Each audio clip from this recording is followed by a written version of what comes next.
Why people grieve differently, with some finding harder to let go than others. This is what Freud explains in his paper Mourning and Melancholia, published in 1917. In this paper, Freud compares melancholia, deep depression, with normal mourning. He explains that mourning is not only about someone dying, it is a natural reaction to any important loss. This could be losing a loved person, but also losing freedom, a country, or a strong belief.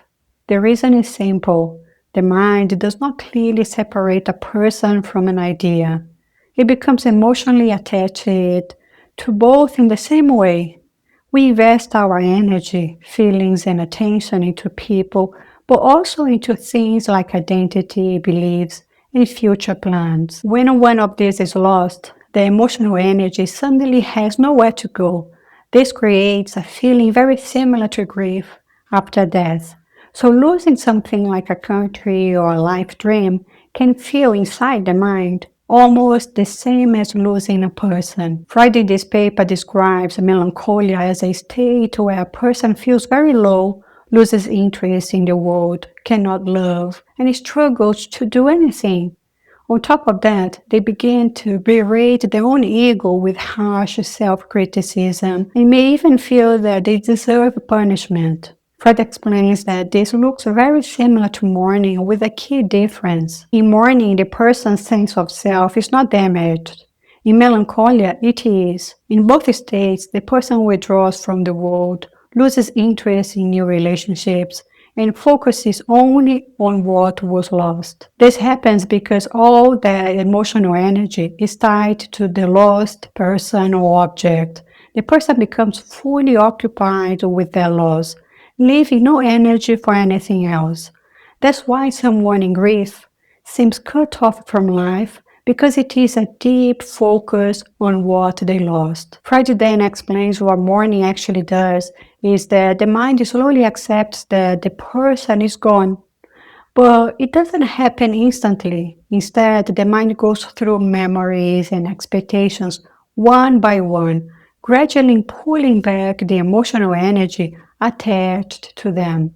This process is painful because the person does not want to let go. Even when reality is clear, there is resistance. In some cases, the mind may even try to hold on to the lost person through imagination or illusion. Over time, however, this slow process finishes, and when it does, the emotional energy is freed, and the person can return to life, feeling able to engage with the world again. Now, in this paper, Freud explains that mourning is not a disease, but a natural process where the mind slowly works through a loss. Once this process is complete, emotional energy is freed, allowing new attachments to form, and interfering with it can disrupt this process. Freud also explains that melancholia, like mourning, is also a reaction to loss. Sometimes the loss is clear, like losing a loved person. Other times, it is subtle, like losing someone's love or being rejected. In some cases, the person feels the loss but cannot clearly understand what exactly has been lost. They may know who they lost, but not what that person meant to them on a deeper level. This is the key difference. In mourning, the loss is entirely conscious, and we know exactly what we are grieving. But in melancholia, the loss is an unknown loss. It is withdrawn from consciousness, and because the loss is unconscious, the resulting behavior is more confusing and harder to process. Freud explains that both mourning and melancholia involve a deep inner process that takes up a lot of mental energy, which is why the person loses interest in the world. In mourning, this makes sense because we know what the person is grieving, but in melancholia, the loss is unclear, so the withdrawal feels confusing. Now, the main difference is how the person sees themselves. In mourning, the world feels empty. In melancholia, the person feels empty. They begin to see themselves as worthless, incapable, and morally bad. They criticize and blame themselves constantly, even believing they have always been this way. This can become so intense that it affects basic life instincts. They may stop eating, struggle to sleep, and even lose the natural drive to stay alive. Freud explains that when a melancholic person criticizes themselves, it is not helpful to simply argue against them, because from their point of view, what they are saying feels true. Some of what they say is actually correct. For example, they really do feel unable to love, work, or take interest in things. But this is not their true nature. It is a result of a deep inner process that is draining the energy, similar to mourning. They may also describe themselves as selfish, weak, or dishonest. In some cases, they might be touching on real traits, even seeing themselves more sharply than others do. But the intensity of their self-criticism is far greater than what is justified. So the level of self-criticism does not match reality. Freud explains that the key point is not whether the melancholic person is right or wrong about themselves. What matters is that they are accurately describing how they feel inside. They have truly lost that sense of self-worth. Freud explains that melancholia shows something important about how the mind works. Inside the person, one part of the ego turns against the other part. It is as if there is an inner judge that watches, criticizes, and reproaches the rest of the ego. Normally, this part helps to evaluate reality and guide behavior. But in melancholia, it becomes too harsh and it starts acting almost like a separate force, reproaching the person from within. That's why the melancholic person mainly criticizes themselves on moral grounds, seeing themselves as bad, guilty, or unworthy, rather than just focusing on physical flaws or social status. Freud says that in melancholia, many self-criticisms are actually hidden criticisms of a loved person that have been turned inward. This is why the person reproaches themselves while they still feeling underneath a sense of anger or injustice toward the lost person. Freud explains this process in a simple way.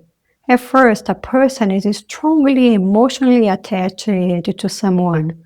Then something happens, like rejection, disappointment, or being hurt, and the relationship breaks. Normally, the mind would move that emotional energy away from that person and attach it to someone new. But in melancholia, this does not happen. Instead, the emotional energy is pulled back into the self. Then something unusual happens. The person starts to identify with the lost person. It is as if they bring that person inside themselves. Because of this, the person now treats themselves the same way they feel about the lost person. So any anger, disappointment, or criticism that was meant for the lost person is now redirected at themselves. This creates a split inside. One part of the ego becomes the inner critic. The other part becomes the version of the lost person inside them. So what started as a loss of someone outside turns into a conflict inside the person, as the melancholic identifies with the lost person. Freud also explains that this process of identifying with someone is not unique to melancholia. It also happens in other conditions like hysteria. The difference is that in those cases, the emotional attachment to the other person is still active, even if it only shows in small ways. In melancholia, however, the attachment to the other person is given up and replaced by identification. Freud says that melancholia is like mourning, but with an extra element, hidden mixed feelings of love and hate. After loss, the person turns this conflict inward by identifying with the lost person. So the anger meant for them becomes self-criticism and self-punishment. Freud explains that when someone loses a loved object, the mind does not release the emotional bond all at once. Instead, it happens slowly, piece by piece, as each memory and expectation connected to that person is revisited and gradually detached. This process happens in both mourning and melancholia, but Freud says that melancholia is more complex because it includes inner conflict. The person feels both love and hate toward the lost object. This mixed feeling, ambivalence, creates a struggle inside the mind. One part tries to let go, while another tries to keep the attachment alive. The struggle mainly happens in unconscious mental layers, so the person is not fully aware of them. In melancholia, this hidden conflict blocks the normal gradual process of letting go.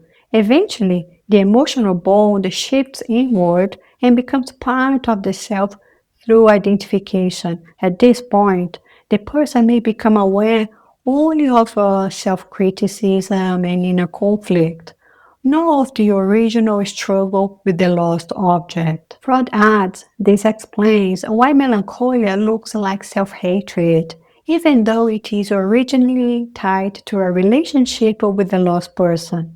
The mind is still working on the loss, but in a hidden and distorted way. Freud compares this to mourning. Just as mourning slowly lets go by accepting that the person is gone, melancholia also tries to break the bond. But here, it does so by devaluing and destroying the object internally. This can eventually end either when the emotional energy burns out or when the object is finally given up as no longer valuable.